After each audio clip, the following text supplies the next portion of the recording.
What is up, everybody? It is Sunday night, and you know what that means. It's time for another episode of the Kicking Out podcast. I'm Paul Zartman, joined by my co-host this week, Austin the Shep Shepherd, who says Sunday fun day times 2. Who does not love a Sunday fun day? Apparently that so-called KOP predictions champion who, hasn't shown up in the last 2 weeks. He's a part-timer now. Yeah, well, this week I'll give him a bye because it's his wife's birthday. Yeah. And this is their first anniversary, so I'll give him a little bit of a bye. But next year, if he doesn't show up because of this reason, it's going to be ugly. Well, and let's not forget he wasn't here last weekend because they were celebrating his birthday. Yeah, he was down at Hogan's Beach Shop. Yeah, marking out. Yeah, it was. I thought Hogan is normally there, but I guess not. So I guess not. That's only for special events. Special events. There you go. Yeah. PLEs. PLEs. Yes. PLEs, as they call them nowadays. Yes. Majin already hitting us right off the bat with comments. He says, if he misses another week, he should be stripped of the title. As a champion, you must show up for duty. That's a great comment. And then he says, haha, I said duty. Wow. We're not supposed to laugh at that, right? Sure we are. Cheap I pop. mean, what was it like 2 weeks ago? It's butthole. You can't not laugh at butthole, right? Yeah.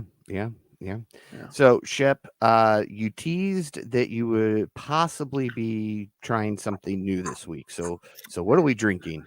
I did, but I'm pretty sure this is an old review, like back when I lived in the old house and you had the old Chevy bow tie behind me. Yeah, we forget about those days. I mean, this is like a year ago, but we're gonna have a little high noon. Oh man, all pineapple, right. High noon pineapple. It sounds really good. It sounds nice and crisp. So my boy John Daly, like he's my guy. He's the GOAT. He came out last week and he's got his own brand of vodka sodas or vodka juices or whatever you call it, and it's called Good Boy Vodka. And okay, we have them in the state. We have them in Indiana, but we don't have like his flavor yet.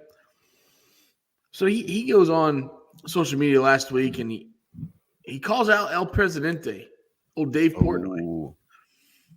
And I'm stuck in the middle of a hard play because I love Dave Portnoy. I love John Daly.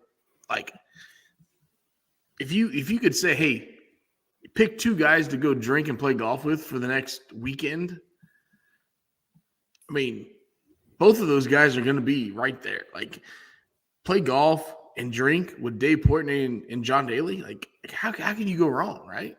Yeah. So John Daly put High Noon on. He put him up there. Luckily, my boy Dave didn't respond. Just let it go, which I love. It's classy. Both those guys are $1 million. But tonight, anyways, I got on a first rabbit hole tonight, right? It only took, a minute and a half to get started. It did. So we're going to have a little High Noon. We got some pineapple.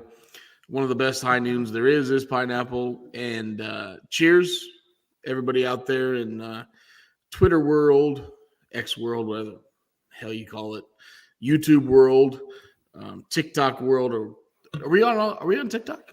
No, Tanner is not a fan of the tiki-taki yet. The tiki-taki, yeah. It's a bunch of fucking Chinese people anyway, so fuck them. Man, I gotta get to the photo.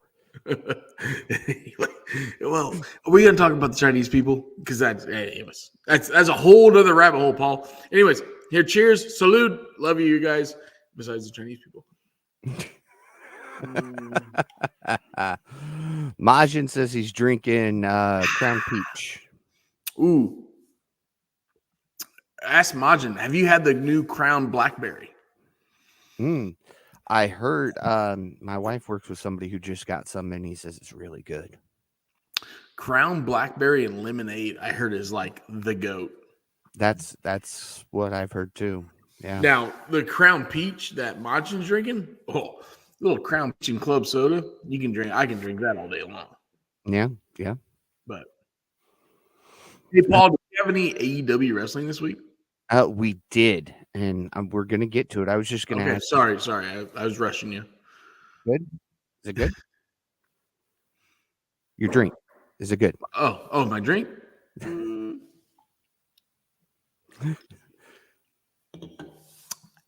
it's pretty good actually. All right. And for anybody who's watching us live right now and happens to see behind Shep, he is currently Oh, watching WWE Rivals on mm, the A&E network. it is. It is That on. It is is on that. Yeah. the Rock and Triple H new season dropping tonight. So And there before you go. this, right before this, it was the Rock and Stone Cold, and Yeah. man, a lot of good memories there, boy. I'll tell you that. Yes. Yeah. And we could probably do a whole show about the show that's going on behind you, but I digress. Into Dynamite. Dynamite. I love Dynamite to this week. I really did. I did too. I'm stuck between two shows, so and we kick off Dynamite this week with FTR versus BCC's Claudio and Moxley. This was a much better match than I thought it was going to be. Ended in a time limit draw, which I was hoping would set up for a Revolution match, which they go backstage afterwards and FTR challenges them to it after everybody spills out of the locker room to break these guys up. That was the only part I didn't like. Um, I felt like these four guys, if you're gonna have them do a brawl at the end, I don't think you can have this enhancement talents come in the back and do that. So Yeah. I Darby Allen fan on YouTube says the Shep might have a drinking problem, but seems like a solid dude. thanks, man. I appreciate that. I appreciate that in a good way. I think Darby Allen fan. Fuck's sake. Majin's agreeing. He didn't like it because they just did another one of those a couple weeks ago Yeah, where I, the match I ended and everybody just brawled. I feel like if you have uh, talent coming out of the back, like I don't like that. I'd rather have the security guards around the ring, the guys that we see every week. You know, go in there and break it up. So that was the only. Yes. Other than that, match was good. Enjoyed it. Love the draw finish, the time limit finish. Love that. Just didn't love the other guys coming out of the backstage to try to break these four guys up, which not gonna happen. Yeah. No. These guys were ready to go for an all-out fight. Yeah. Up next, we got Orange Cassidy and Mike Bennett for the AEW International Championship. We knew Orange was going to pick up the victory here, this close to Revolution. But post-match, Taven and Strong hit the ring and attack the champion until Jake Hager hits the ring and cleans house. I was surprised Jake Hager made the save. I like my hat. I like that hat. I like my hat. We haven't seen him in a while. No. And he came out looking strong. Yeah. I like Jake Hager to a point. I don't feel like he's a lead role, but I feel like he's awesome in a faction. Like he's a great support cast in a faction. He can go in the ring, but I don't think you can have him as a lead role. No. He's good in singles competition, but you can't put him in a main storyline, and he needs a mouthpiece. Yeah, 100% agree. Right now, his big thing is I love the hat. You know, he's been playing the purple hat for a while, and obviously that came back this week. So yeah, that's his gimmick. Let him go. Backstage, Angelo Parker, Ruby Soho are shown heading out on their date. A vehicle pulls up, and Ruby asks, "Is that ours?" And Angelo says, "No, we're Ubered over here." And Ric Flair gets out of the vehicle eventually. Eventually. Good segment. I love the Ruby Soho and Cool Hand Luke right now. I think that's a good little storyline. Um, it put a little cherry on the top when they said, "Is this our vehicle?" When this fancy SUV pulls up, and Cool Hand was like, "Nah, this is not our No. Uber." And then obviously Flair gets out, which is awesome. It's perfect for Flair. So love the Yep. segment.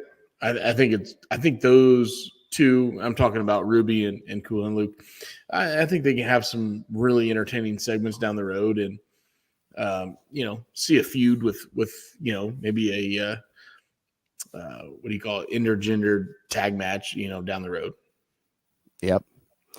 Once Flair gets out of his vehicle, we see him backstage. He says he's disappointed. He thought he would be a bigger part of the project and be more involved. He thinks he should be in the middle of everything, so he's going to explore some options. He's then shown knocking on the Young Bucks' door as he goes into their room. Heel turn from Flair right before Revolution. Well, I mean, if you look at Sting and Flair during the whole WCW, they were never on the same page, right? It was always heel and face. So maybe Flair cost Sting one last time. That's kind of where I'm leading. Yeah, and I hope it's not that. I feel like Sting's gonna want to do this the old-fashioned way. Like, let's have a great match, but I'm leaving the territory. So I'm gonna take the clean pin. I'm gonna roll out of the ring, and I'm done. Like, I'm gonna take the true retirement of a professional wrestler. Yep. So I really think Sting's pushing for that. And I was just going to say, I watched Collision this morning, actually. Did you ever think of February of 2024, Daddy Ass and Sting would have some type of gold in their hands? No. You could have handed me a lottery ticket with the winning numbers, and I would have believed that over this. That would have been a hell of a parlay. If there was any sports book that would take that parlay of, like, let's see, we're sitting in 2013, let's say 2013, and you say Daddy Ass and Sting are going to hold gold in the same company on the same television show or production or whatever you want to say, and say $1 pay you $20,000, I probably wouldn't have bet my dollar. No. And I love to gamble. I have kind of a gambling problem. But anyways, that's a whole nother topic. If you have a gambling problem, Shep, there are phone numbers you can call. At 1-800. Actually, you know what? We're going to do this live on the air. Uh-oh. I love NASCAR, right? We love a little NASCAR. Yeah. I had some entries today. Let's see. Did any of those entries make any money? Oh, fuck no. Yeah. Okay. Never mind. Wow. I had one entry that didn't even get 100 points. You want to know what that was? The Ford. I did a Ford lineup. All Ford drivers. Yeah. All you Ford people, you suck. Ford sucks. My second you're a lineup, Chevy man. But Ford sucks. They didn't even give me 100 points. My Chevy lineup wasn't much better, but it was better. Man, I suck at it. Yeah. Anyways, okay. Never mind. We won't talk about DraftKings. Let's keep on talking about Dynamite. Up next, Tony Schiavone welcomes Daniel Garcia to the ring. You deserve it chance start, and he says, I never thought I would deserve it. I was getting down on myself. Then I got lucky and got 3 seconds, and those 3 seconds launched me into a whole nother direction. He says if they wouldn't have been attacked last week, who knows how the match with him and Copeland would have gone, but he knows that he would have beat Copeland. And then he says they will face again down the road, but he will be TNT champion at the time. He says he's got a message for Christian. Christian comes out with the whole patriarch. So you were happy to see Mother Wayne. She's looking awful snazzy. He starts talking about Garcia and how he doesn't want to hurt him. He wants to help him, blah, blah, blah, like Christian normally does. He brings up Garcia's mom, says, would you happen to be related to Jackie Garcia? Gives an address, which fans went and Googled. This doesn't surprise me. Fans went and Googled this address. It's a cemetery. Makes sense. Yeah. Makes sense. So she has apparently passed on. So has his dad, or his dad wasn't in the picture. So Christian says, I want to be your father. Garcia says, don't ever talk about my beautiful mother ever again. Then he sends Nick Wayne down after him. As he's sending down Kill Switch, Daddy Magic runs in, hits Kill Switch with a chair. And these two kind of brawl it out. Who's the biggest heel in AEW right now? Christian Cage. Gotta be Christian Cage. I would go as far as to say Christian is probably the best heel in the wrestling business right now. In America.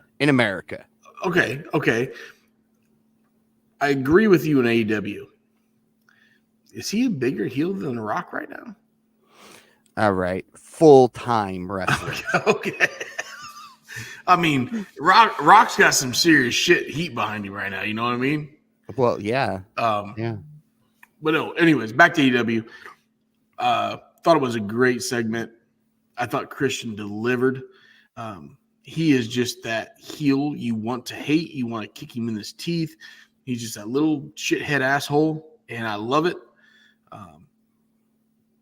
And I think he can keep riding this for a while. I don't think it has to end anytime soon. No, Majin says Christian Cage, period. Samoa Joe is good and all, but he isn't going after other people's families. Yeah, and we always talk about it's professional wrestling, right? Mm-hmm.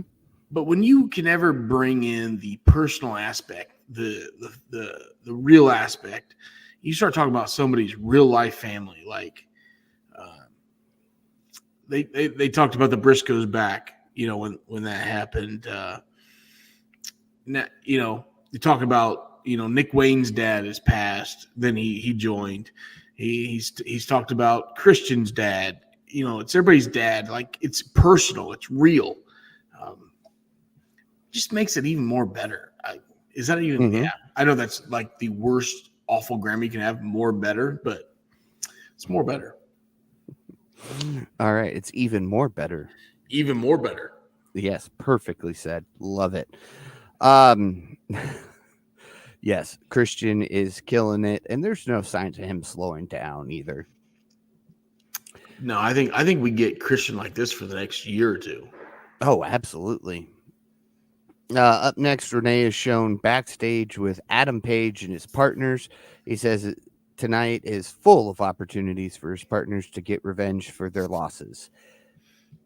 The dude looks more like Magnum TA every freaking week with that mustache. And he was clean shaven in this promo too, apart from the mustache, which made him look even more like him. It was an aggressive mustache. I love it. If I could grow one, I would do it, but I can't. Yeah, I can't do it. So. This is about as good as mine gets. So well, you got the lower beard going on. I do. But the upper beard, like, I could do that too, but I can't grow anything up here. Yeah, I got this like right there in the middle. Nothing grows because it's so blonde you can't see it. It's so fine. Yeah, there you go. So anyway, yeah. Up next, we get two back-to-back women's matches because Tony Khan listens to the Kicking Out podcast, and he has heard Tanner beg every single week for 2, 3, 4 years now for two women's matches, and he finally did it. We got Tony Storm versus Sydney Winnell. Of course, Tony wins that one. And then we've got Deonna Purrazzo taking on Madison Rayne. the Madison Rain Perazo match was pretty good, honestly. Right, right. And Madison Rain is Deanna's Teacher. mentor, correct? Yeah, Yeah. Yep. trainer, whatever you want to call her. Yep. So I like that. I like the interaction between Tony Storm and Deanna coming down the ramp, even how they did the split screen. Thought that was great. Um, the production was awesome behind that. So um, I love this feud coming up to Revolution where we're going to get these two ladies. And I really feel these two ladies could almost steal the show. Oh, absolutely. Yeah. Yeah. Yep. Post match, Storm returns to try to attack Perazo, but gets dropped.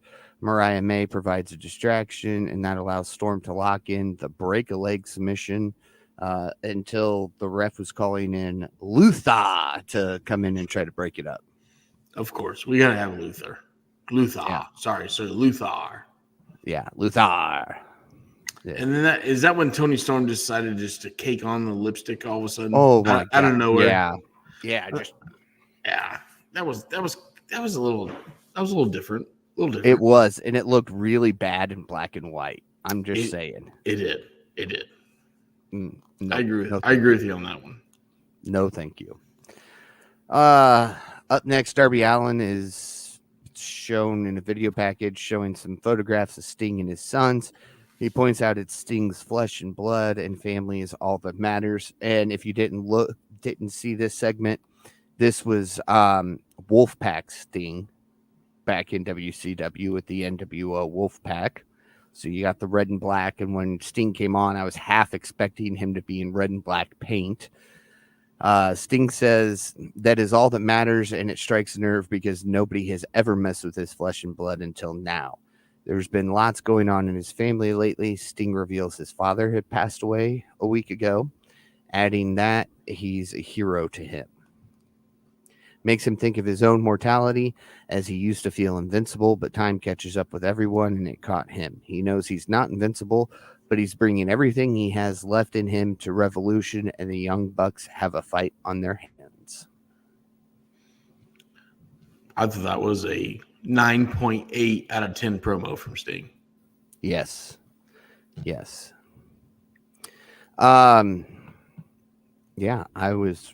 I did. I expected the red and black, but we got the white and black, which was fine too. But it was news to hear that Sting's dad passed away, and he's still there putting on entertainment. Yeah. That shows you that Sting's a true professional. Up next, we got Wardlow, who comes out and admits he's pissed, says he's beaten the best in the world's ass, and it's so bad his body is still falling apart. He squashed someone who's better than everybody else, and we all know it. And he beat the biggest man in the room, Samoa Joe. Wardlow said he choked his ass out, beat him too. So he asked what that makes him. He says it sounds like he is the best in the world. It sounds like he's better than you, and you know it. And it sounds like he's the most dangerous man in the room. Wardlow says he's the uncrowned king of AEW, and it's time he eats like one. Okay. It was a interesting promo. I like how we didn't get mentions. We just got kind of assumptions. I mean, I feel like he took a shot at Punk and he took a shot at MJF. Yep. Which I love. Mm-hmm. You know, he's still in the United Kingdom in the faction, but if we're gonna have a run with him, Undisputed Kingdom or Undisputed Kingdom, whatever it is. But how many times have we had a little bit of a push of Warlord and then it just fizzles out? You know, and I like how he brought that up. Is this number 3, right? Yep. And he even mentioned that. He goes, it feels like the rocket that was strapped to my back was put on upside down because I've just been buried. Yeah. So can he hang, though, in the main event picture? I think he could. I mean, this was, even Majin says it, this was probably the best Wardlow promo ever. Don't disagree with that, but let's go with the main event category of MJF, Adam Cole, Swerve Strickland, Samoa Joe. Okay. Can Wardlow fit in those four? Mm. And it's an opinion question. There's no right or wrong answer here. Are we talking in-ring abilities or are we talking No. overall? I think we're talking overall because in ring, I think he can hang. Don't get me wrong. All right. I think it's the after fact. It's the mic work. Without a mouthpiece or better mic skills, no, he cannot. Okay, but I see that TK, and I like him too. Don't get me wrong. I see TK likes him, and he's giving him a little bit of a push here. Okay, but without a clear competitor right now, because he doesn't have one. Right. You know, I don't think he can survive on his mic work. I really don't. Right. Now, I will say I felt that this was probably a scripted promo for him, in the sense that he probably wrote it ahead of time and then kind of memorized it so that he wouldn't forget anything. Because if he's just out there feeding off of other people, like a guy like MJF, who will not script his promos, he's even said that himself. I don't think he can go as well. I don't think he would have, if he would have had somebody else out there with him, this promo would have fallen apart. But the fact that it was just kind of a self promo, go out there, talk about myself, I can write all this stuff down, memorize it, and nobody's going to be the wiser. Yeah. I think that's the only way it worked this well. For right now, yeah. What you just described, it works right now. But it's all going to come down to Adam getting healthy, and then all of a sudden, Adam getting the belt or Wardlow getting the belt, and then supposedly have to hand it over to Adam. It's just a weird little, faction they got going right now with him in there. So, yeah. Even Majin says that's why for now he's in the group, though. He has Adam Cole, Roderick Strong, and Matt Taven to potentially be voice pieces for him. Yeah, and those guys can talk. Those guys can talk. 100% agree. Yep.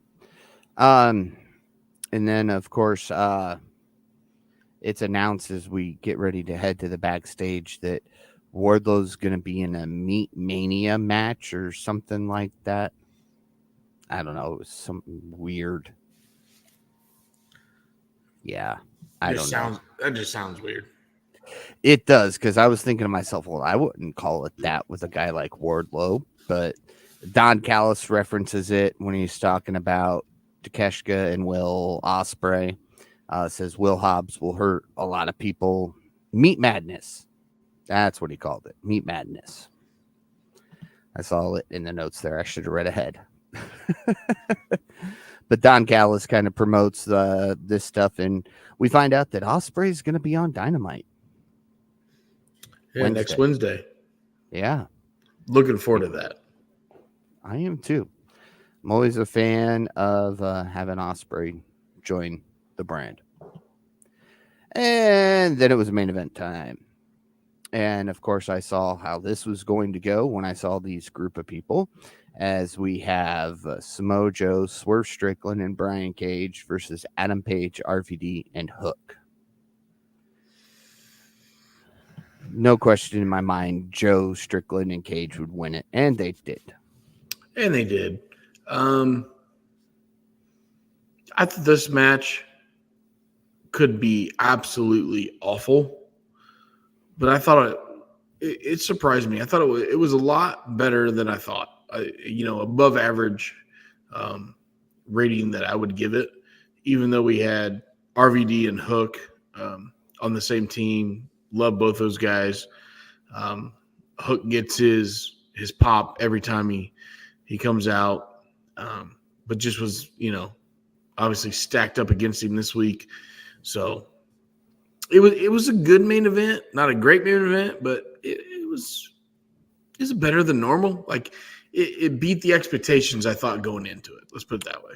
I agree with that. Yeah. All right. Well, I guess that means we go to Friday night, don't we? Friday night Rampage. Where you knew the results Thursday morning. I did. Yeah, I did. How can you not, like, when you get up and you're drinking your coffee and just, on your phone, just getting ready for the day, and you see this little link that says spoilers here. How do you not click it, man? Because I don't have that app. It's on Google. It's on Cage Side Seats or whatever. Because I don't. Yeah, see, I don't watch that stuff. But you talk about as you're having your coffee, getting ready for work, opening my phone. I open my phone to shut my alarm off, get up, get a shower, go to work, sit down, drink my energy drink as I'm getting my trading post prep ready. Hopefully it's not woo energy, because that shit sucks. No. Okay. No, thank you. No, thank you. I think I still have like one or two of those somewhere here. But no, thank you. Let your wife have one. See how she she finished the one that I tried on the podcast. Oh, she said it was okay. She said it was okay. She likes Red Bulls though, so it kind of had that Red Bull taste to it. So she was okay with it. Okay, yeah. But she said, "Well, we're not buying any." Please don't buy any at all. No. It's not that good. So we start off Rampage with a trio match. I don't know the exact name of it, but you had Penta El Zero Miedo, Commander Brian Keith versus Private Party Matt Seidel versus Top Flight and Action Andretti.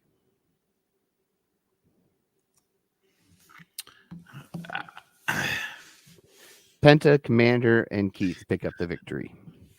They do, but how does it, storytelling here? Like how does those three fit together? I get two. I don't get Keith fitting in with Penta and Commander. Right. I like Keith. I like that he's I like that he's all in now. Yeah. Nothing wrong with him, but he's not a luchador. So how do you throw him with two luchadors? I guess that's because I think they're just trying to throw people together to keep this trios alive until whatever is going on with Ray Phoenix is taken care of. That is honestly what I feel like they're doing right now. Okay.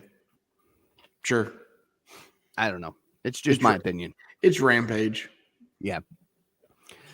We then head backstage to see the Outcasts stand by Renee Paquette. Saraya sends a message to Ruby Soho and announces that her brother Zodiac Zack Knight is now all elite. And I like this. I like this a lot. If you ever watched the movie about Saraya Page fighting with my family, the reason she ended up over here was because of her brother. Mm-hmm. And they sent her brother home, and she stayed, and they kept her over her brother. He went back to England. I think he had some substance abuse problems that he got figured out and has made a comeback. Became the most eligible bachelor in Norfolk. Yeah. And seeing him on AEW television does not shock me. I thought his presence looked good. He looked like an ass beater, let's be honest. And another guy you could throw into the international championship title reign, the TNT reign. He's one of those guys. So yeah, I'm excited to see what he does here in the next couple of weeks. Majin says, I can't simp for Harley Cameron any more than I already do. she was rambling off how every member of Soraya's family was just hot. That was He's kind of hot, odd. she's hot, your mom's hot, your dad's hot. I saw that like she was putting over Soraya's family, but then I thought it kind of got weird. It did. It did. Yeah. I did enjoy the spray bottle and Soraya being like, "Don't worry, we're getting her fixed soon." So the spray bottle, Mm-hmm. why would you? I mean, you sprayed it in her mouth, trying it on her face, but you know them ladies have 47 pounds of makeup on. Like what did that do there? It's supposed to insinuate when you spray your dog with water for misbehaving. Oh, okay, Yes, because she's just Soraya's puppy, so she's training her. okay. So that's some weird kink BMS shit. I don't know. So BDSM. yeah, BDSM, sure, whatever. Yeah. Mm-hmm. Mm-hmm. Yeah. Majin says he wants to remind you that Soraya was looking like a meal herself, and then says, "Never mind, just a snack." Hey, I mean, Majin, you got a little crush there, big dog? I mean, if you weren't paying attention, you would have thought that top was completely see-through. Okay. I mean, You didn't watch. I watched, but I guess I didn't pay that much attention to her. It was almost like a fishnet top. Oh, okay. Yeah. Majin likes the tits. Let's just be honest. Majin Chin, just likes English women. chin up, tits out, buddy. Good for you. Good Watch for out you. for the shoe. Watch out for the shoe. Oh man, He I says just Soraya is my type. What can I say? Then you add Harley Carmen into the or Cameron into the yeah, mix, and oh boy. yeah. Uh-huh. All right, let's before Let's we get the completely explicit rating for more than just language, let's head back ringside where the Young Bucks make their way down the ring and take on Cappuccino Jones and Johnny Lyons. I loved it. Cappuccino. Cappuccino. He even got the chant from the crowd. Yes, the fans were chanting for Cappuccino Cappuccino. right up What until the point he took the TK driver, formerly known as the Meltzer driver. Yeah. I can't. Man, I want to shit on this because like you can't change it. And I love Tony Khan. I think he's a nut. But I love the mind he has. And the more I've gotten involved in wrestling over the last 3 years because of you guys, Dave Meltzer's a dipshit. So to give him a great finish sucks. So I'm okay with this finisher name change. Yeah, fuck that guy. Look at that room. Yeah. I mean, why? Yeah. And that's why? clean. And that is clean. Okay. Why? Why? Why I don't though? know. I don't know. Why would you do that? I don't know. All I right. don't know. I don't know. I know. It's not your fault, Paul. It's not your fault. I'm just taking I just out work on here. you. You just work here. After the match, Nicholas grabs a mic and chews out the referee for calling him Nick instead of Nicholas. He tells him he'll be fined if he does it again. They call Shivani into the ring. Nicholas apologizes for tripping over his own shoe and falling into him. When him and Matthew landed the EVP trigger, Matthew hands him a $25 Amazon gift card, apologizing to him for their suits, and Shivani asks if they'll rescind his fine. The Bucks refuse to do so, and Matthew tells Shivani about what him and Nicholas will do to Sting and Darby at AEW Revolution. He then sends a direct message to Sting. Nicholas and Matthew. Love the heel turn. Love it. Oh, I love the so good. Yeah, I love the new entrance they have. Mm-hmm. I love the attire they're wearing. I love the facial hair they're doing. It's awesome. I love that they give it, like you said, they give them the $25 gift card. he kind of asked about like the $1,000 fine he got, and they're like, no, No, you still can't do that. got to pay that damn thing. But here's $25. But here's a $25 gift card. I love that they pulled out their own personal wallets and handed it over. It just had a nice little touch. Really, really well done. Yes. And that means they wrestled with their wallets in. At least Matthew did. He did. So that's talent. Just saying. Sure. Back from break, Tony Schiavone speaks with Sammy Guevara. Powerhouse Hobbs, Don Callis attack him. Hobbs tries to blindside him. Hobbs then gets the advantage, turns him inside out with a clothesline, follows it up with a pair of spine busters and the world's strongest slam. You skipped a lot in that match. A lot of table spots. No, that wasn't the match. This was Rampage still. Oh, Rampage. Oh, we were talking about Rampage. My bad. My fault. We're not to Saturday night yet, Shep. Oh, damn it.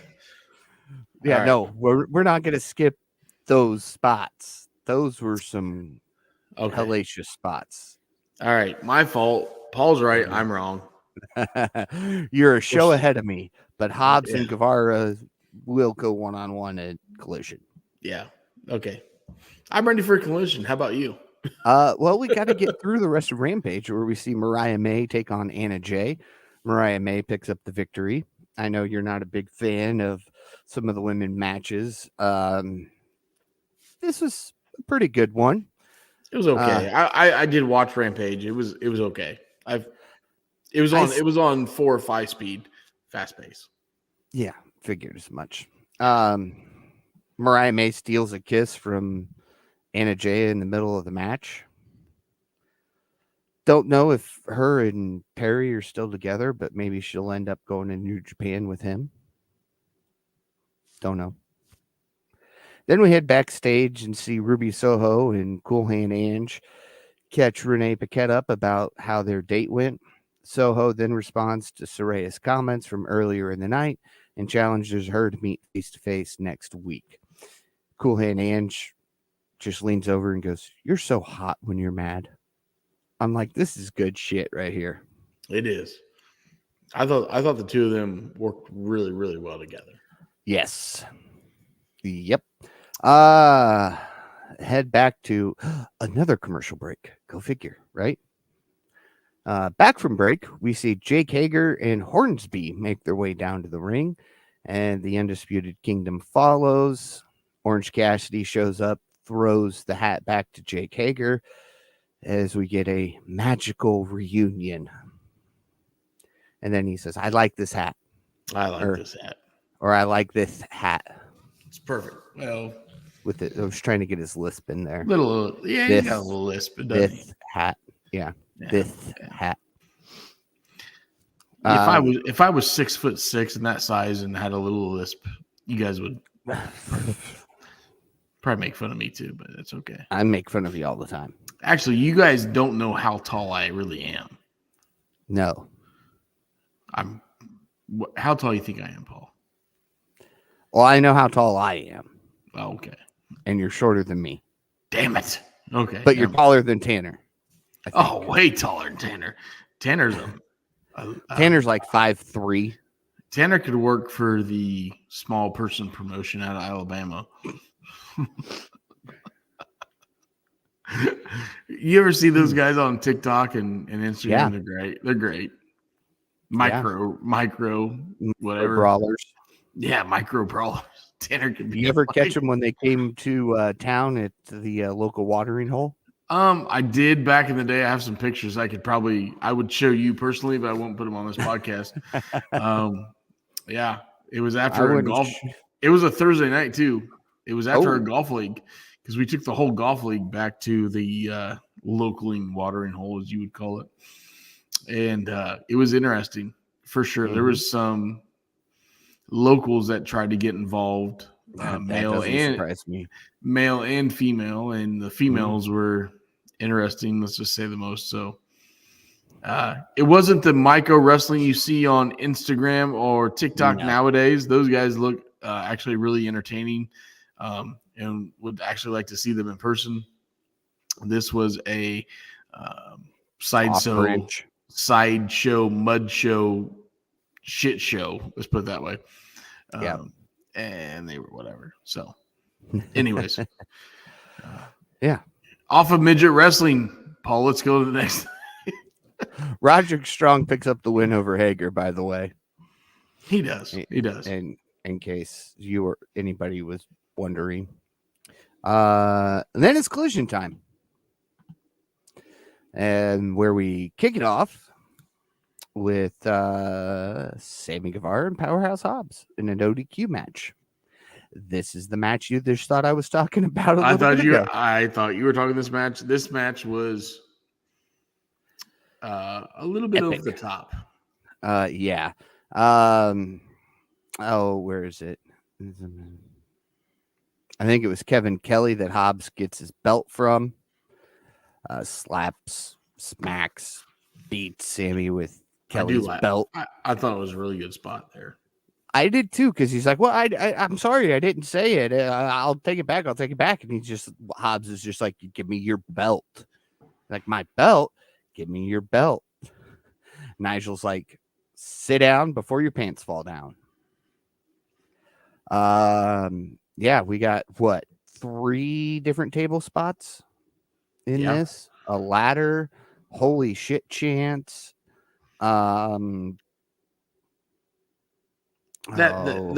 last dive of Sammy was over the top. Like, I get what Sammy does. He always does he rolls his hand over his ear and kind of the psycho thing. And I get it as a little bit of his gimmick, but for him to do those table spots and then turn around and have Hobbs just pop up and kind of no sell him a little bit to the point. Yeah. I don't know. I get Sammy's got to get his spots in because Hobbs is going over. And he's got to get that ladder spot in. He's got to get that. Yeah. And, try to make him look just as good as Hobbs, but I don't know. You know how I feel about bigs and smalls working together. So, Your favorite match of all time, Big Show, Rey Mysterio Jr. Yeah. Next. Followed up by the Great Khali versus Rey Mysterio Jr. Wait, that was Saturday too? No. Was it a Punjabi prison match? It was not a Punjabi prison match. Wait, Tanner's not here. We can't make fun of him, can we? Yeah, but I think it was you who shared to our text group about an upcoming match, or was it Tanner? It was Tanner, Punjabi prison. Yeah, and he was all about the Pajami prison match. Pujami.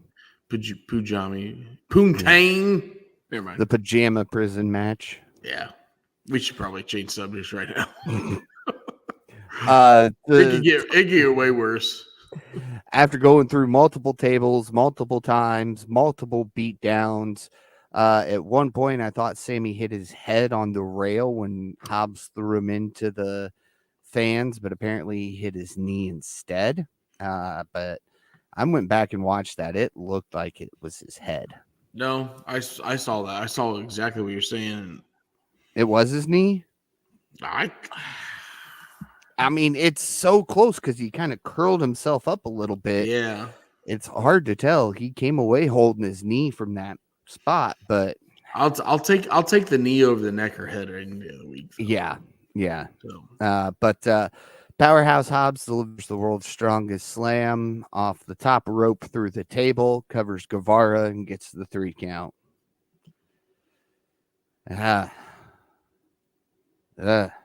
Luckily, there was no blood. Or concussions.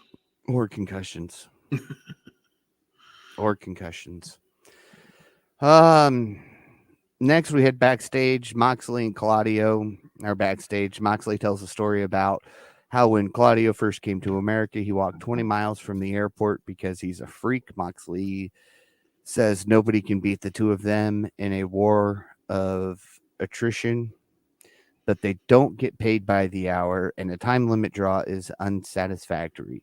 Moxley says FTR has pissed off the BCC, and they accept FTR's challenge for Revolution. Moxley says they are the elite of the elite. Claudia lists all the legendary tag teams of the past.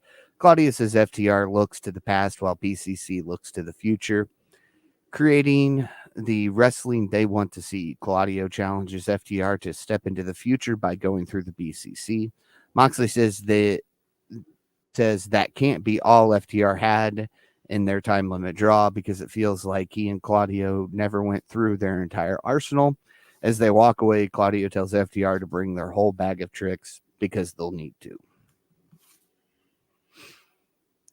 Up next, we've got FTR versus Shane Taylor Promotions. This was one of the worst FTR matches I've seen. Oh, And yeah. I don't think it was FTR's fault. No. But pairing them up with these guys just didn't work to me. It didn't mesh. I couldn't fast forward it enough. Right. And there was a couple awkward spots. I did watch the match. I go back and watch the match. But there was some awkward spots between Dax and Shane Taylor himself. And Shane Taylor's a big dude. And yep. It just, I don't know, didn't mesh well. But nope. Whatever. But yeah, fast forward it. And you would never hear me say that on an FTR match, by the way. So no. Post-match, FTR is on the mic.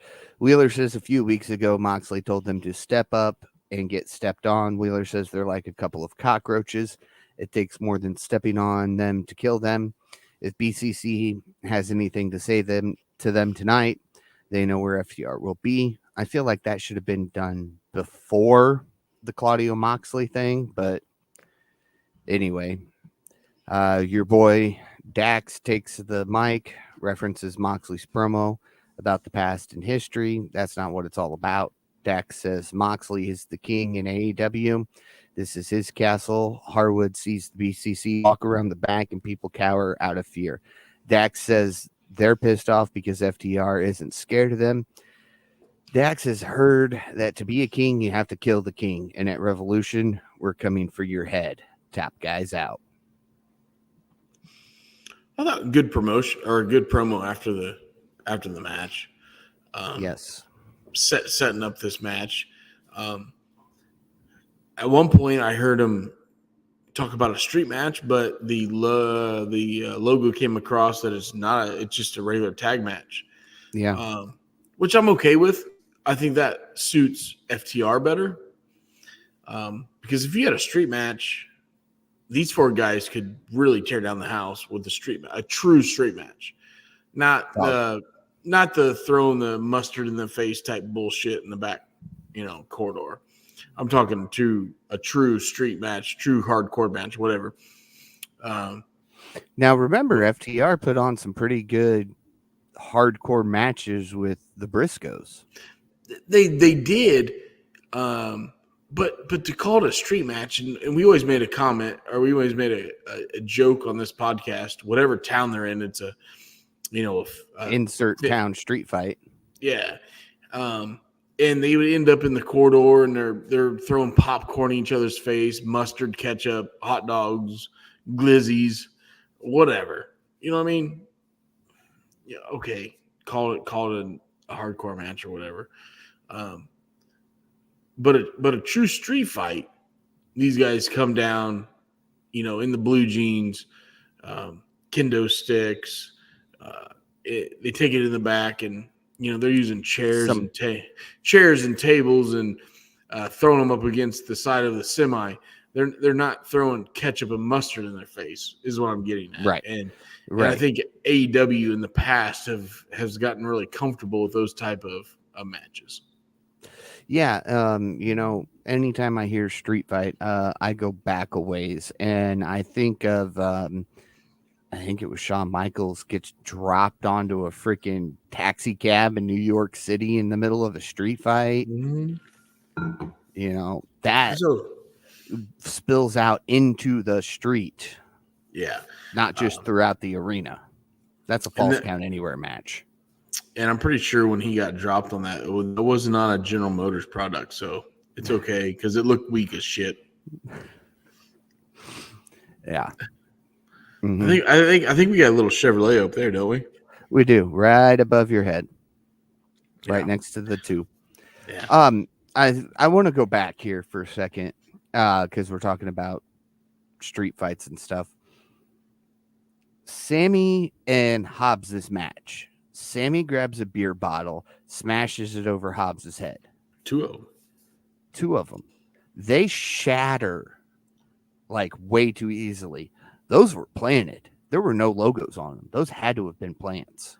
Oh, absolutely. If you look at the guy he took them from, I think he was a normal fan, and they came up to him and said, "Hey, Sammy's hold these. Sammy's going to come get them for you." He was a normal fan, and then all of a sudden he became a plant. Yeah. And I'm sure any normal fan would be like, "Oh, this is fucking awesome, right? Like, I would love to do this." Yeah. And yeah, those two bottles he hit Hobbs with were just obviously, I don't know, you can call them fake glass or fake Sugar bottles glass. or whatever you call them. Yeah. And the second one, I thought the camera angle was even better. And it looked like it just shattered, like just some true force. Yeah, millions and millions of pieces. So I thought the second one looked a lot better than the first. Oh, absolutely. I think that should have been the one they stuck with. All right. Thunder Rosa versus Lady Bird Monroe. Weird name, but yeah, Thunder Rosa picks up the victory. I like Thunder a lot, but this match did absolutely nothing for me. Nope. Fast forward, I didn't even watch it. I gave it a couple minutes as I'm watching it this morning, and then I fast forwarded it. So, yeah. Come back from commercial with what has to be the first time I've ever seen this happen. Actually, I got to get to something before I get to that. I was trying to skip ahead. We come back from commercial backstage where Renee Paquette interviews Statlander, Nightingale, and Hathaway about their feud with Julia Hart and Sky Blue. Hathaway takes the mic first, goes off the rails for a few before Statlander challenges Sky Blue to a match next week, wearing a good wrench jacket. Dale, 3 for life. How do you not give her some bonus points for wearing the good Mr. Goodwrench jacket? Right? Like, if anybody that listens to this podcast says you guys are a bunch of dummies for saying that, you don't understand what Dale Earnhardt meant to the Midwest. So just saying right now, Dale Earnhardt, he's a fucking legend. He's a legend. Yep. Hope all you guys, all my boys up in Canada, you better know what Dale Earnhardt is. If not, we're gonna have some issues. Yeah, I know Steffi is an Earnhardt fan that listens to the podcast. Better be. So we won't talk about Majin. He probably doesn't even know what NASCAR is. Oh, don't give him a shot. Give him a little bit of a hope. Yeah. He's a hockey guy, remember? Marty McSwirly. Hey, funny story. I just confirmed my dates. November 14th through 17th. I will be in Scottsdale, Arizona, playing in the NHL Coyotes fundraiser, their booster club or whatever. And for the last couple of years, old Marty McSorley's been there, so because he lives down there. So hopefully this November, I will hook up with Marty and I'll get some pictures. Maybe we'll do a little interview. I don't know. Maybe I'll take my microphone, my laptop. Maybe we'll sit there and talk to him. Well, because the 17th is a Sunday, so we would be podcasting. Yeah, yeah. I will be out in Scottsdale, Arizona for that. So Yeah. maybe I'll just Majin get says, maybe I'll get a special guest. yeah. Majin says, is it NASCAR where they just make another left turn? Wow. Yeah. Okay. Okay. Majin, just a little background for me. I love racing. Yes, asphalt racing is left turn, left turn. If you notice, all the memorabilia behind me is dirt racing. Yes. Where you turn right to go left. We can explain it to you later. But I'm more of a dirt racing fan than asphalt racing fan. But guess what? We get more asphalt racing on television nowadays because of guys like Dale Earnhardt Jr. and Kyle Larson. Kyle Larson's my boy. He's a dirt racer. Actually, this is his wing right above me. Number 2 is a Kyle Larson wing. He owned that car. Yada, yada, yada. Anyways. He says he knows what NASCAR is. He's just never watched it. Well, maybe you should start. I tell you what, next week, I don't know. They might be in Vegas next week, right? We're in Atlanta this week, Vegas next week. Majin, here's what I want you to do. Listen to me. Hear me out, bro. I want you to wake up on a Sunday morning, cook a good breakfast for your family, your wife, you. Maybe it's just you by yourself. I don't know. I want you to go to the local liquor store, beer store. Vegas. It is Vegas. Yeah, I thought it was. And I want you to get you a 12-pack of your favorite beer. I don't care what it is. I want you to go home. Light. Sure. I'm not going to judge you. You can drink whatever you want. Alcohol's a free zone, Dan. I want you to go home and I want you to put it in the freezer for a good hour. Because, no, listen, don't you look at me like that, Paul. The reason is I love beer in the freezer for a good hour because when you pop that first beer and it's so cold it like burns your tongue, it just hits different, right? So I want you to put 12 beers in the freezer. I want you to sit down. I want you to watch, turn it on, NBC, Fox, whatever show it is going to be in Canada, whatever channel is in Canada. I don't know what NASCAR is. I want you to sit there and crack that beer. I want you to watch the national anthem and on, right? I want you to watch the whole thing. And I want you to drink them 12 beers. And at the end of the night, if you don't have a good fucking time, come on and tell me about it. I think you'll have a great time. You're going to sit there and you're going to drink them beers. You're going to go, these dumbass hillbillies just watching these cars go around and around, and then you drink another beer, and then you drink another beer, and like, holy shit, I want this guy to win. This guy's got a really good shot at winning. I think he's going to be really fast. Like, it hooks you in, bud. And I want you to do it next week in Las Vegas. I'll be in Las Vegas in 3 weeks, actually. But that's another rabbit hole. Yeah, do it next week. Please try it. I tell you what, I'll do it with you. I'll be in Florida. Yeah, I'll do it with you. I'll do it with you, man. We're gonna watch. So you're not gonna be on the podcast next week? Is that what I'm hearing? It's Revolution, isn't it? Yeah. Fuck, I'll be in Florida. I might have to do an early one. I might have to pack this in my carry-on, and we'll have to do it. We'll have to do an early segment. But yeah, I'll be in Bonita Springs, Florida. The only problem being is I don't know how much booze I'll be able to drink because I might sneak away to the Moose early in the day. Okay, I'm gonna work this out. Don't panic, Paul. I'm gonna work it out. All right. We're shooting. Speaking of, I was going to announce. Did we go down a rabbit hole there? No, but speaking of next Sunday, being Revolution, kind of hard to do a podcast at the same time that the show's on with our predictions. So next Sunday, stay tuned for the time, but we will be going live early to make our predictions. We're going to hit any big highlights that happened this week and make our predictions. That's about all we're going to do on the podcast and go down a couple rabbit holes, I'm sure. Yeah. I predict Tony Storm to throw a shoe. There you go. Okay. Yeah. There's my little prediction. I'm giving you a little heads up there, Paul. Yeah.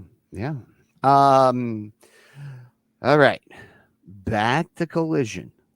Okay. Reel you back in for a second. Let's go.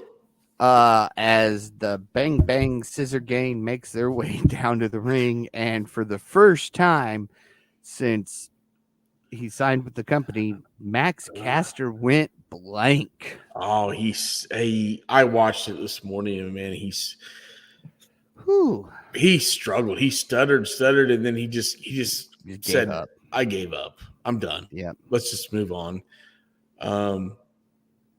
Everybody around him played it like a pro, though. So Yes. Yeah. it Apart from didn't the guys in the ring. it didn't hurt him so bad. The guys in the ring, I'm not a big fan of those dudes. They what are they called? The Iron Savages? Yeah, and they make a bunch of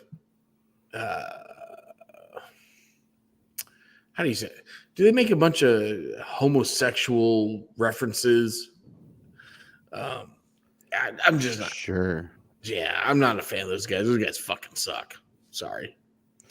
And then Would you give me heads up so that I can hit this magic little thing right here? Well, then Daddy Ass hits one of the dumbasses with the famouser, and he fucking stands Oh up. my god! He stands up and throws himself over the top. You know what I'm talking about. You've seen it. It's been all over. It's been all over Twitter. Such an oversell to the famouser. Oversell? That was a fucking fake. Like that made Daddy Ass work look more dumber than he already does at 53 years old. Sorry. 54 years old. That's kind of like The Rock selling a stunner, isn't it? It was worse. The camera angle was oh my god. The camera angle was behind him. As soon as he took the bump, he pushed himself up on his own 2 feet.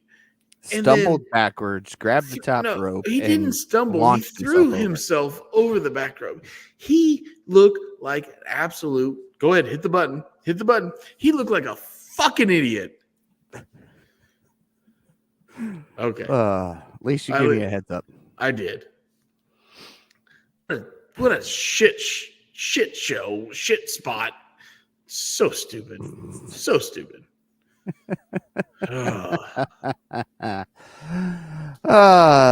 Anyway, yeah. So the Bang Bang Scissor Gang picks up the victory. Bryan Danielson is interviewed backstage, talks about how he respects, I'm gonna butcher his name, so I'm just gonna say June, but doesn't respect Eddie Kingston. Yamamata? Is that right? I don't know. Okay. J.A. Sorry. There, we'll go J.A. so I don't mispronounce any of it. I had it on my phone here. This is why I wanted Tanner to be here to do this tonight, because Tanner couldn't even pronounce the luchadors from that's Mexico. Why, because we could have let him look like a jackass on the mic tonight. Akumata. Jun Akumata. And okay. Dude's a legend, 54-year-old legend over in Japan. Yes, he is. All Japan. He was the president of All Japan Pro Wrestling. Yes. Jun Akumata. Yes. But doesn't respect Eddie Kingston. Danielson intimidates Kingston doing a promo and says he's not a professional, or imitates, not. Yeah. Mm-hmm. He's known Eddie for over 20 years, and he's wasted his potential until the last year. Not only does Danielson not respect Kingston, Kingston's wasted potential pisses him off, and that's why Danielson is going to beat Kingston at Revolution.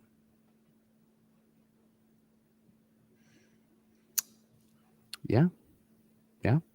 I thought Kingston was amazing on commentary here. Oh, no? Yeah. Okay. Yeah. We're not to the match yet. Oh, damn it. I thought you were talking about the match. No, the backstage promo. Oh, fuck that. Sorry. No, the match that's on now was Malachi Black versus Brian Keith. Oh, yeah, the bounty hunter. Love that. Yeah, love that. Malachi picks up the win. As Malachi is celebrating, the lights go out. When they come back on, Mark Briscoe is in the ring with a kendo stick. Black bails while the rest of House of Black comes out, but Briscoe sends them flying with the kendo stick. Briscoe pulls out a spike, the same weapon House of Black used on him, but Black dodges and Briscoe gets the spike stuck in the turnbuckle pad. This allows House of Black to take advantage and drop Briscoe, ultimately standing over him as their music plays. Good I little think post-match segment. I think this is a great spot for Mark Briscoe. Like he's looking, he's trying to find himself as a single wrestler, and what better way to find it than Malachi Black, right? Mm-hmm. And there's a possibility of him fighting him, but there's also a possibility of him getting FTR behind him and doing a trios match. There's just a lot of possibilities here. So I kind of like where, and if you think about it, Mark Briscoe versus Malachi Black, like Malachi's up here, Mark's down here. As much as I love Yeah. Mark Briscoe, right? Mm-hmm. So Mark Briscoe's going for he's going right to the top. So kind of like that out of him as a fresh singles wrestler. Yes. Yes. Yeah.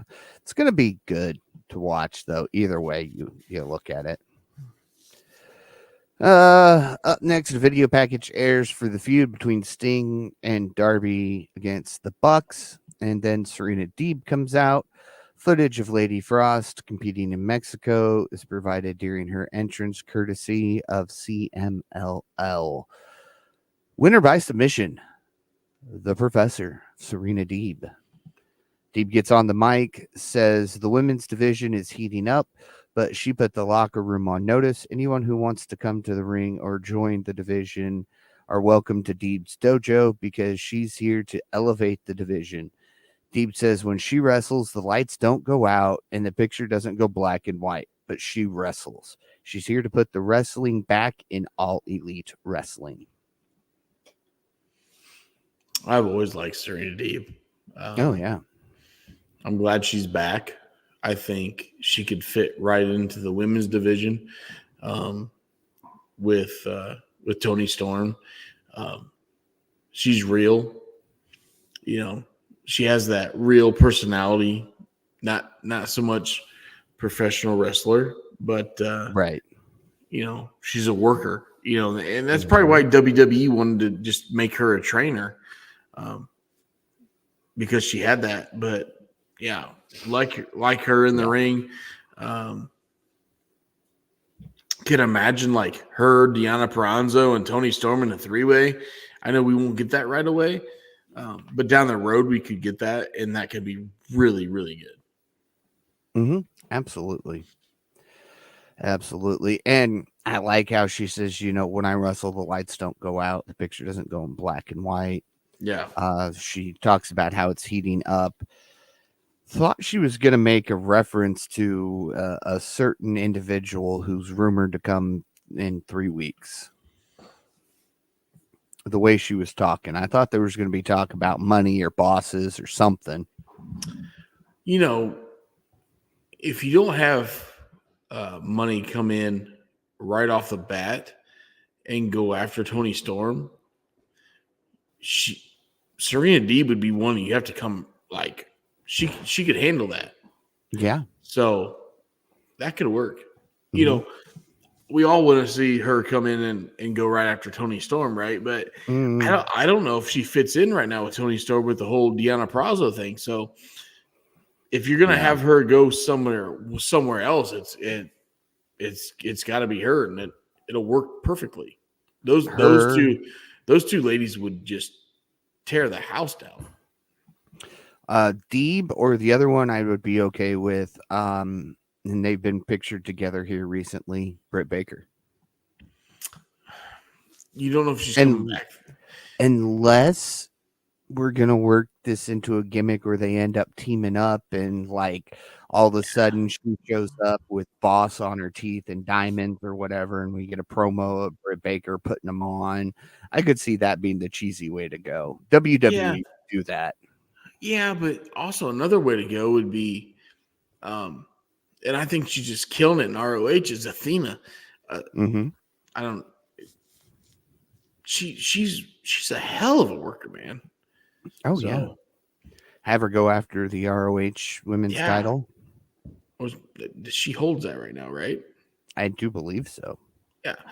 But have money. I guess you can have Mercedes go after that, but I don't know. I don't You know. got you actually the women's division is starting to stack up in AEW and perfectly love it, perfectly okay with it. Mm-hmm. Yeah. All right. Up next, main event time. You gonna help me out with his name again? Brian Yun Danielson. Yun Yakamada. I say that Yoon right? Yakamada. Sure. Hold on. I got Yoon. Danielson and Yoon. he's one of Danielson's damn it. I had it up here. Hold on. Yun Yakamada. Okay, so it is Yoon Yakamada and Yes. Brian Danielson one-on-one with Eddie Kingston on commentary for the main event of Collision. Danielson picks up the victory. Well, This okay. was a good match. Okay. This was a good professional wrestling match. Yes. We got amateur wrestling, professional wrestling mixed into one, right? Yes. And I thought this was one of the most entertaining matches I've seen on free television in a while. Oh, yeah. Yeah. I enjoyed it in Kingston on commentary, like you said. Kingston was great on commentary. How real, like let's look at this. He came out in the last 2 weeks and put on Instagram um, reels. He's training with Caesar Bizzoni or whatever. Mm-hmm. Okay, whatever. And Kingston's literally in this guy's garage, and he's just banging out weights. Like I've never done this before. Like he's literally put himself in really really good shape. I love it. Yes. I love that he's open about it. I love that he's open about everything. And at the end of this match, um, Yoon was upset that um, Danielson was not shaking hands with Eddie Kingston, Mm-hmm. and that's when Danielson kicked him in the nuts, and then Eddie King come in and made the save.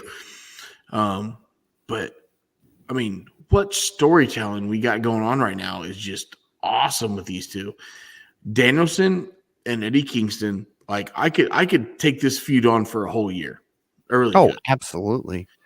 Absolutely. The way they do it. And of course, you were kind of leading to where I was getting ready to go to with the low blow. Kingston attacking Danielson. Claudio attacks him. This brings out FTR to make the save. Commentary announces that per Tony Khan, Wednesday's AEW Dynamite will feature a trios match. Eddie Kingston teaming with FTR against Danielson, Castagnoli, and John Moxley. The babyfaces celebrate as the show goes off the air.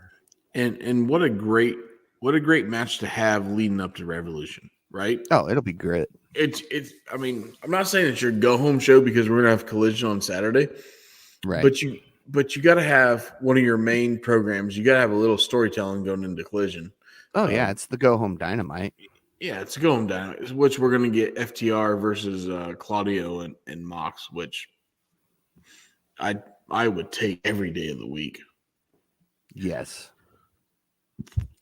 Yeah. So all right, Shep, show of the week. Oh, show of the week, definitely Collision. Okay. You know, until I sat down and watched Collision, I was really, really intrigued by Dynamite. I enjoyed Dynamite. It almost was my show of the week, but Collision did get my show of the week again this week. Uh, I can't say again this week because they didn't get it last week. They failed.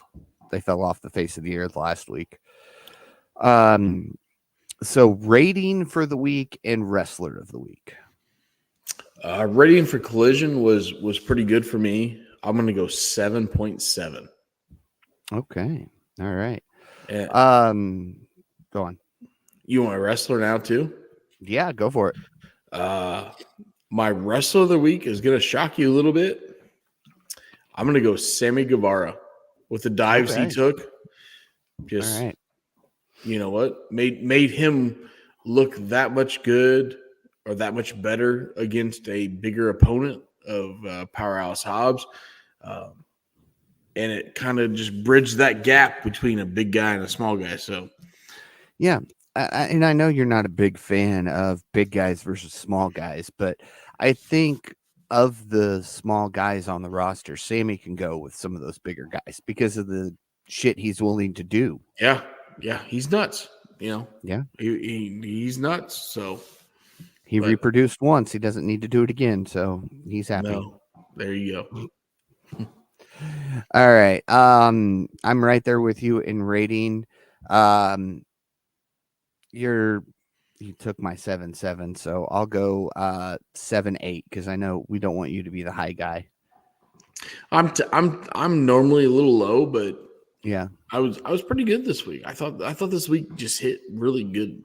So Majin says Sammy also has some bulk and is at least regular sized. He's not small like Darby. He's not much bigger than Darby. and the way Darby just throws his body around is just freaking nuts. It's a competition of who's going to kill himself first, Sammy or Darby. Oh, Darby for sure. Yeah. And my wrestler of the week, because Tanner's not here to claim him, so I'm going to Malachi Black. Yeah. It was nice to see Malachi in singles action again. And I thought the Bounty Hunter. Keith Lee did good. Yeah. Or not Keith Lee. Brian Keith. Brian Keith. Keith. I really enjoy him. I got to see him up close at Warrior Wrestling here in my local town, just north of us. He took on Santana when Santana came back a couple months ago. I think the guy is super talented. Haven't heard him talk a lot, which is okay. Yep. But as in ring work, I think the guy can go. So, yeah, I thought he looked really good going up against Malachi Black. Malachi Black obviously needed somebody like him. It's a lot better to get him than Dan the Dad. No offense against Dan the Dad, but right. Somebody a squash opponent like that. So yep. And of course, if Tanner was here, he would have taken Malachi Black, and then I would have gone with my second choice, which was Jake Hager. I like my hat. I like this hat. I like this hat. I like this hat. All right, Shep. So now I got a question for you. What do you want to talk about? So, what do you guys want to talk about?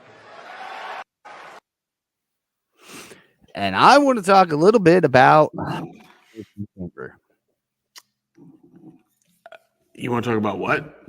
Elimination Chamber. Okay. Elimination Chamber, Perth. Let me get it correct there. Okay. Because now we have to say whatever city it's from, too, apparently, for PLEs.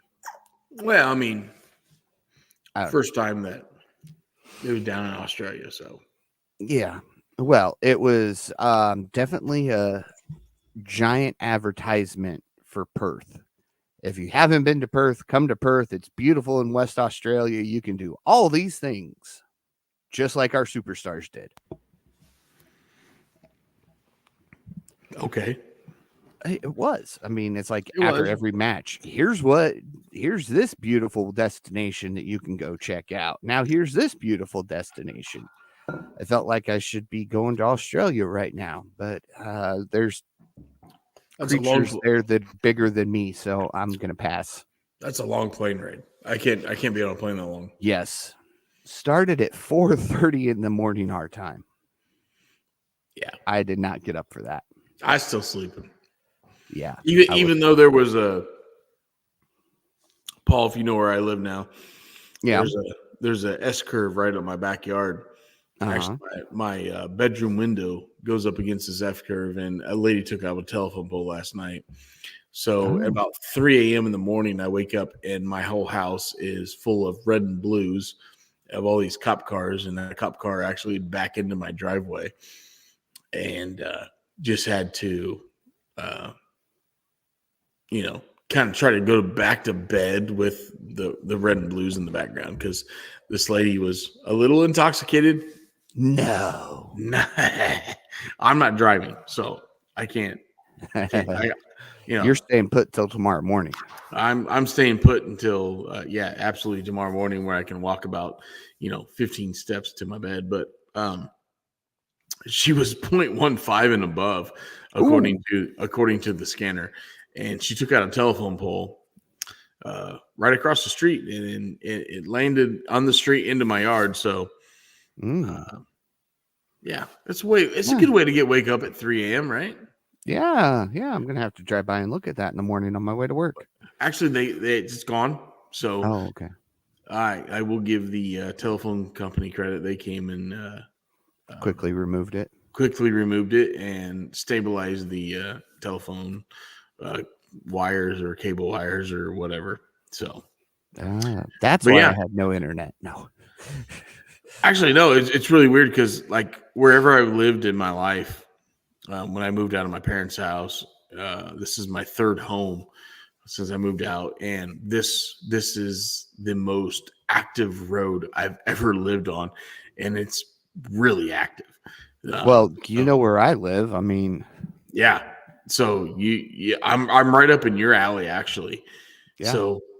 So when my wife woke me up at 3 a.m. and said, "Hey, you need to look at this," I'm like, "Yeah." And the funny part, she goes, "Do you think you should put clothes on?" Not that I sleep naked. Not that anybody gives a shit, but I had shorts on. She goes, "Do you think you should put clothes on and like go out and like see what's going on?" I'm like, "Look, the last cocktail I had was at 12 o'clock. It's now 3. I don't think I need to go out there and talk to those ghost guys. Like, let's just let them do what the hell they're doing." Yeah, this guy's backed in our driveway, but we can still go to bed. We can still shut the blinds down and kind of half-ass block these lights. So, yep. Yeah. Blackout curtains. That was a hell of a rabbit hole. What were we talking about, Paul? Did we start getting up at 4:30 a.m. to watch Elimination Chamber Perth? Yes. Which kicked off with the women's Elimination Chamber match. Came down to Becky and Liv, and once again, Liv is the bridesmaid, not the bride. Becky picks up the victory. Yeah. Most Elimination Chamber appearances in women's history now goes to Liv Morgan. Yeah, good for Liv. Yes. Good for her. We had a tag team match that the screen kind of looked like this at one point. Hey, what? Yeah, they blacked out the screen during the Judgment Day tag team match because apparently the entire front row was flipping off Dominic Mysterio. I'm okay with that. Yeah, but I mean, you're just sitting there and there's no explanation. The screen just goes dark. All of a sudden, nobody's really talking, and then you hear Cole or Graves go, "Would you look at that?" And I'm like, I can't. It's black. I can't see anything. So, but apparently the entire front row was flipping him off, so they had to black the screen out because they couldn't blur it out fast enough. Yeah. Uh Love the heat that kid gets. I really do. Yeah. Grayson Waller effect. The most exciting show in Australia, apparently. I wish Grayson Waller would have punched the dude 2 weeks ago in the face on some Australian talk show. Like literally just open hand, just bitch slap his ass, which he had a chance to. And then Austin Theory had a chance to a couple of days ago too. those guys make a comment to him, and they know it's how am I going to say this, Paul? They know it's already predetermined, but then they throw the word out there fake, and I really wished Austin Theory would just bitch slap that dude. There was a guy back in the 90s that did it. He was on the dark side of the ring. I can't remember his name. I love watching Dark Side of the Ring. Coming back March 5th, by the way. Yeah. But yeah, like if you're really gonna say that in front of these guys when the camera's rolling, you deserve to get bitch slapped. So I agree. Yeah. But anyway, yeah. We're still talking about Elimination Chamber, right? Yes, we are. All so right. the Grayson Waller effect. Rollins and Cody were on there. Both get huge pops.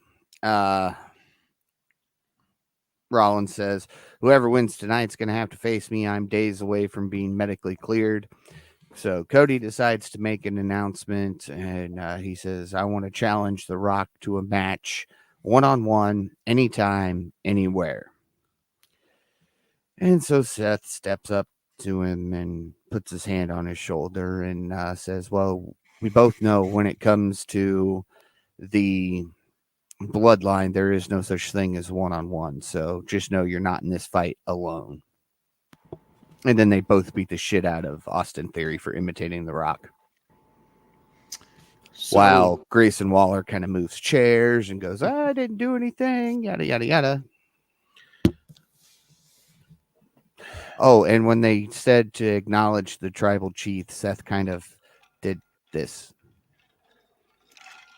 The way he did it was hilarious, though. It was good. I just feel we're going to get one or two new members of the tribal or the bloodline. Sorry, bloodline. I think we're going to get those debuting at WrestleMania, if not the Monday after WrestleMania. Mm-hmm. One of them be Tamatanga. I'm saying that right? He just finished up in New Japan. And I think he's going to be the one. There's a couple Fatu brothers that have been officially released from MLW and working on the indies, like GCW style indies. Yep. And so they're free to come. So I think we're going to see some big appearance at WrestleMania with the Bloodline. And it'll be in the middle of that Cody match. So Cody Roman match. So Absolutely. Cody will finish the story in 50 years. Oh. if Cody doesn't, don't get me started, because I'll be like a Dave LaGreca. I'm already hovering over the banner, so it's okay. I've said it a couple times. We're already explicit, right? Yeah. But I still like to flash it when you say it. I know you do. I want these guys to appear for the Bloodline. I really do. I want them to appear. And I want them to appear and get involved in the match and Cody persevere. Like, I want him to be stacked up against all odds, right? Yeah. So as long as these guys appear and get involved and Cody handles them, I'm perfectly fine with it. And Cody goes on to finish the story and goes over Roman Reigns at WrestleMania 90. It's easy, Paul. No, it's now. It's in 6 weeks or 5 weeks or whenever it is. WrestleMania 45. Yeah. I still want, and from what we're getting, I still want night one. I want Roman and Rock versus Cody, okay, in a tag match. Doesn't have to be the main event. It could lead off the show. Okay. But I don't want him with Seth Rollins. You know who I want him with. Dustin. I want him with Dustin. I want him with Dustin. I want family versus family. Yeah. And if anybody can do business, it's TK. Mm-hmm. TK can make this happen. And if they can't, the only other person I'd be okay with it being, because of the history they have together, Orton. Okay. Yeah, you're right. He was with Evolution, right? Legacy. Sorry.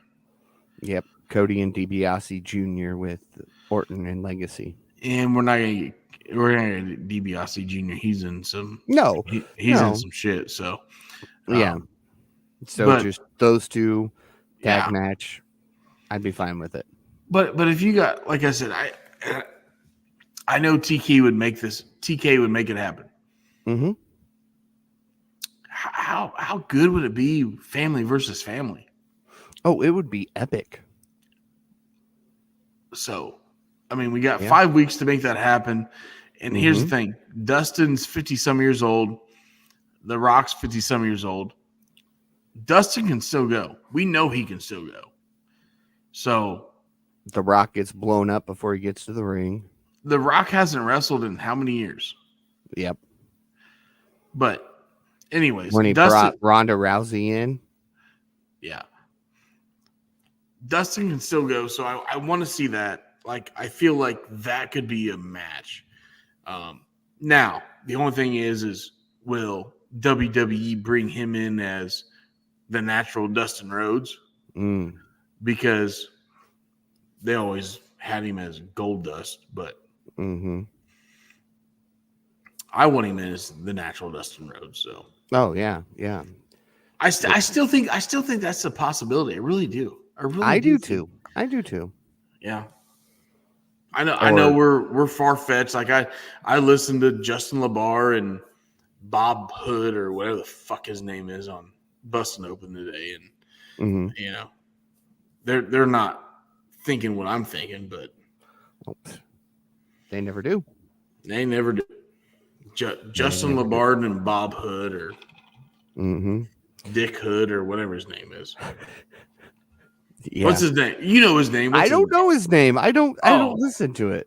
Tanner does. Tanner always Tanner's the one who knows. Justin LaBard's one of them, and then there's Dick Hood or Bob Hood or. That's why Tanner should be here, but no. Oh no. Well, Tanner's probably. You know what I mean? You know what I mean? You know what I mean? Celebrating that birthday. Woo! Oh. Yeah. Men's Elimination Chamber match. Yeah, I don't know how I feel about this one. The spot with you knew it was gonna be McIntyre. Oh, I knew it was gonna be McIntyre. There was no doubt about it. But Randy either took some massive lessons in selling here recently, or he actually injured his back again, which is, nobody's really said anything. So I'm hoping he just really learned how to act. That spot with LA Knight and Styles with the chair, the one portion of the chair bent up and Knight landed right on it. And surprisingly, if you watch close enough, it almost looks like Knight says somebody pinned me. So he knew he was screwed. Yeah, McIntyre came out on top. He got some great firework display for it. At least it was on time, unlike the one that came later on in the night that was a little delayed. And then you had Logan Paul writing how Kevin sucks and basically shooting a vlog while inside the chamber pod. I thought he stole the show. Oh, it was fantastic. I don't like Logan Paul, but I don't either. I don't like him as a human, but I love him as a wrestler. He is a good heel. I will give him that. Yeah. As a human being outside of wrestling. Oh, he is a piece of shit. all the shit he's done. But as a wrestler, how is he so good this early into his career? He's so smooth. Like Yeah. you would think this guy's been working for 10 years. Yeah, the Right? way he took that RKO there at the Oh, end. Oh, that was beautiful. and it looks like we're gonna get him And Orton in a feud. in order if you'd going into WrestleMania. Come on. Orton, Paul, United States Championship. Throw KO in there. Let's do a ladder match. Yep. Yeah. So I'm all for that. yeah. And then the main event of the night, Mommy defended against Nia Jax. In her home country. Yep. There were 3 Australians on the card. One wrestled, one was on the main card for his show, and the other was on the pre-show and lost. Welcome to WWE. But there were a couple ouch spots in this for me. Like, for instance, when Nia dropped Ripley on the table right on top of the monitor that went right into her lower back. That was painful looking. I don't care who you are. Didn't look comfortable at all. Yeah. I get you on that one. Yeah. But Ripley picks up the victory here as expected. She celebrates with her family. There was a lady who kept touching her leg and that she blew a kiss to. Didn't look like anybody else in the family, so I'm wondering if that was her future mother-in-law, since her fiance couldn't be there. Could be. He was too busy on Collision. Yeah, he had to save his partner from getting beat up Ish. by a redneck. Yes. Rednecks are awesome. Yeah. But yeah, she's celebrating. She does the boom where normally her fireworks go off, and she looks a little confused.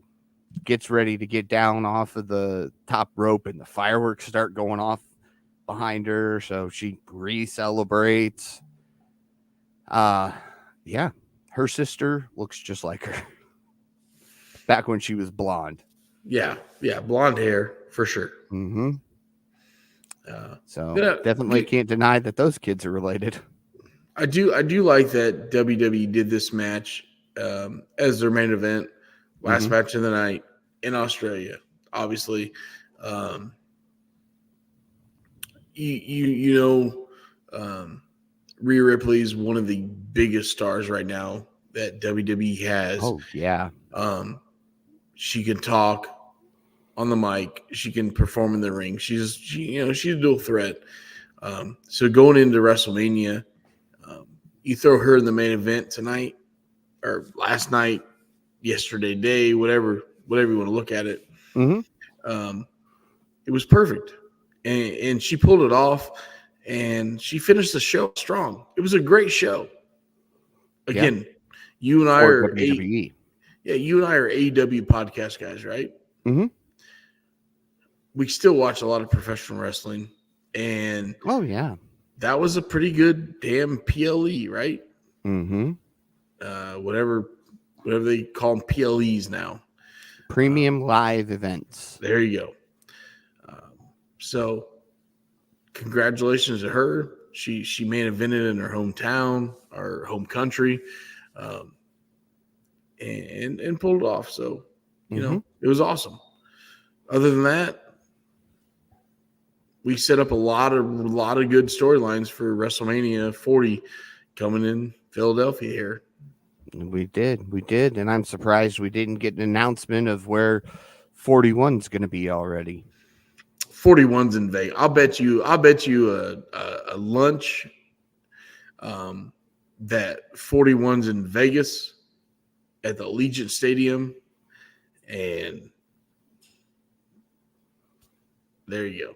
I'll bet you a lunch. I'll bet you a lunch, Paul. All right, you're on. All right. And you know what, Tanner, he lives away from us now, not in our hometown, so yeah, If he's He in loses. town, I'll make him buy our lunch. How about that? There we go. Even better. Because he didn't show up to work. Yeah, Kind of like Roman Reigns. he's a slacker. He's the Roman Reigns of this podcast. Wow. MJF showed up to work more as champion than Tanner does. Wow. Paul throwing out fighting words. I like it. Yeah, well, you know, when you're a part-timer. All right, Paul. Anything else you want to talk about tonight, Shep? Nope. I want to keep it PG. So I've kept it PG for most of the night. So yeah, PG all the way. all the way. All the way. With that being said, be sure to follow the Kicking Out podcast.